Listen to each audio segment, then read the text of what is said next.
বিজ্ঞ সিএমএম আদালতে ফ্যাসিস্ট হাসিনার সহযোগীদের মধ্যে সাবেক অবৈধ মন্ত্রী আনিসুল হক, জুনায়েদ আহমেদ পলক, আমির হোসেন আমু, হাসানুল হক ইনু, রাশিদ খান মেনন, সালমান এফ রহমান এবং সাবেক অবৈধ মেয়র আতিকুল ইসলাম এবং জুনায়েদ আহমেদ পলক সহ এবং সাবেক অবৈধ মন্ত্রী কামরুল ইসলাম সহ আওয়ামী লীগের অন্যান্য নেতৃবৃন্দকে আজকে বিজ্ঞ আদালতে বিভিন্ন থানার মামলায় তদন্তকারী কর্মকর্তারা বিভিন্ন হত্যা এবং হত্যা চেষ্টা মামলায় তাদেরকে গ্রেপ্তার দেখানোর জন্য প্রার্থনা করেন এবং তাদের প্রার্থনা মোতাবেক তদন্তকারী কর্মকর্তার প্রার্থনা মোতাবেক বিজ্ঞ আদালত মামলার নথি এবং কেস ডকুমেন্ট দেখে তাদেরকে বিভিন্ন মামলায় হত্যা মামলা তাদেরকে গ্রেপ্তার দেখানোর আদেশ প্রদান করে।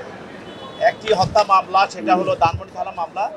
এই মামলায় 4 জনের বিরুদ্ধে রিমান্ড প্রার্থনা করা হয়। তাদের মধ্যে একজন হলো সাবেক অবৈধ মন্ত্রী আনিসুল হক এবং সালমান এফ রহমান এবং আওয়ামী লীগ নেতা নুর মিয়া। তাদের বিরুদ্ধে 5 দিন রিমান্ড প্রার্থনা করা হয়। বিজ্ঞ আদালত উভয় পক্ষের বক্তব্য শোনার পর তাদের বিরুদ্ধে 2 দিনের রিমান্ড মঞ্জুর করে তাদেরকে তদন্তকারী কর্মকর্তার হেফাজতে প্রদান করেন। আর সোহানুর রহমান সোহান আজাদ তার বিষয়টা পরে আদেশ দিবেন বলে আদালত উপরে আদেশ প্রদান করেন। এখন পর্যন্ত তদন্ত চার্জশিট দেওয়ার মতো উল্লেখযোগ্য কোনো তথ্য আইও আপনাদের সাথে শেয়ার করেছে কিনা? তারা তো বিভিন্ন থানা হত্যা মামলায় রিমান্ডে যাচ্ছে। আমাদেরকে উল্লেখযোগ্য কোনো তথ্য থাকলে আমাদের যদি শেয়ার করতেন। আমাদের তদন্তকারী কর্মকর্তা এবং পুলিশ উদ্যুক্ত কর্মকর্তারা এই মামলাগুলো তদন্তের ব্যাপারে তারা খুবই কাজ করছে এবং তারা বিভিন্নভাবে বৈঠক করছে এবং বিভিন্ন সময় আমাদের প্রসিকিউটরের সঙ্গেও তারা এই সব বিষয়ে এই মামলার তদন্ত রিপোর্ট দেওয়ার বিষয়ে আলোচনা করছে এবং জানেন যে মামলাগুলো একটা অভ্যর্থনের মধ্য দিয়ে হত্যা হয়েছে।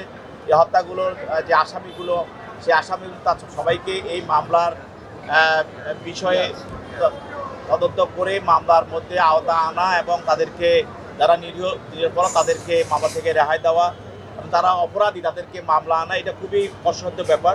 সেই জন্য আমরা তদন্তটা খুব সতর্কতার সাথে করা হচ্ছে।